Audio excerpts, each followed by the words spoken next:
press conference alla.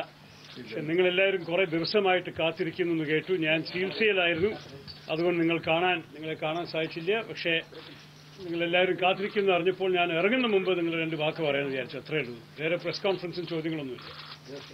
As you know, I issued a statement upon hearing the news of the Delhi police decision to file an FIR against unknown persons for a case of murder in relation to the tragic demise of my wife Sunanda just under a year ago. I was completely taken aback because none of us in the family had any reason to believe that any foul play would have been involved in her passing. Everyone loved her deeply. There's no question of anyone having access to her having any reason to do her any harm. But obviously I pledge full cooperation with the police, as I've done throughout the year, my staff and I, in order to help them establish the facts and to get to the bottom of this. I know that all of you have been going to town for the last few days with a lot of stories alleging that my silence is sinister, but I've been silent not only for these 4 days. On this issue I've been silent the whole year. And the reason I've been silent the whole year is very simple.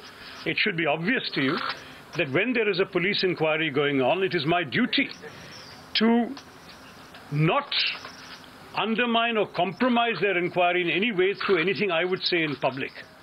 Because public discussion of matters which are meant to be in the police realm is actually an insult to police procedure, which I respect. And so I have been the one who has, despite many, many things that have been very provocative that I wanted to say, I've been very, very silent on this issue, saying let the police do their work.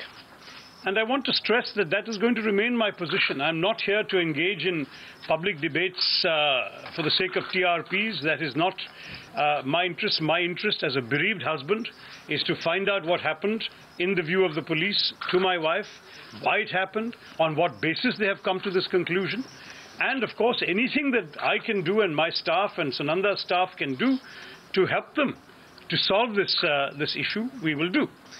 Nonetheless, I have been obviously very troubled by this conclusion because it was so surprising.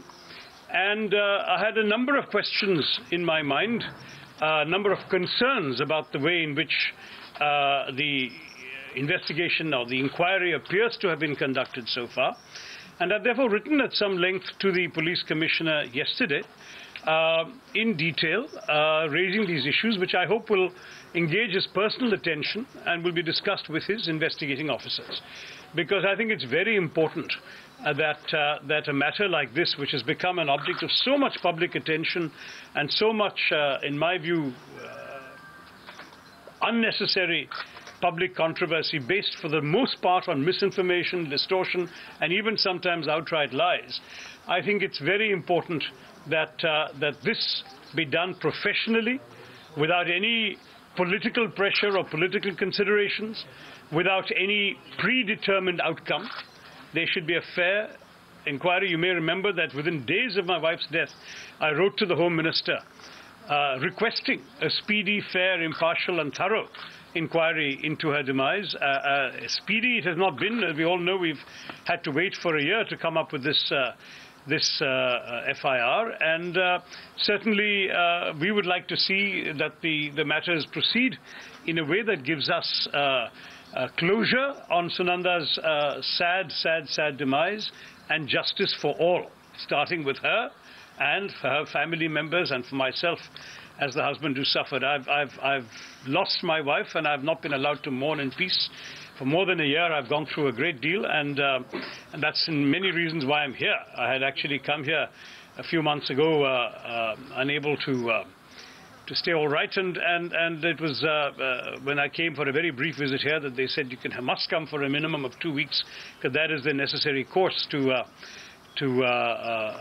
undergo for Ayurvedic treatment, and therefore I've come for 2 weeks. My 2 weeks comes to an end today. So as scheduled, I came. As scheduled, I'm leaving. This development has nothing to do with one or the other. But since I couldn't see you and you were waiting, I thought I would just tell you this. I stand by my statement. That's all I'm going to say. I have obviously said more to the police in my detailed letter to the police commissioner. It's very much up to him what he decides to do with that. But as far as I'm concerned, I'm not going to engage in public polemics on what is still a very, very painful personal tragedy, and what is at the same time, I hope, a professional police investigation. I'll cooperate with that. I've already asked the police commissioner, saying that I'm looking forward to an early opportunity to address the questions that his people may have.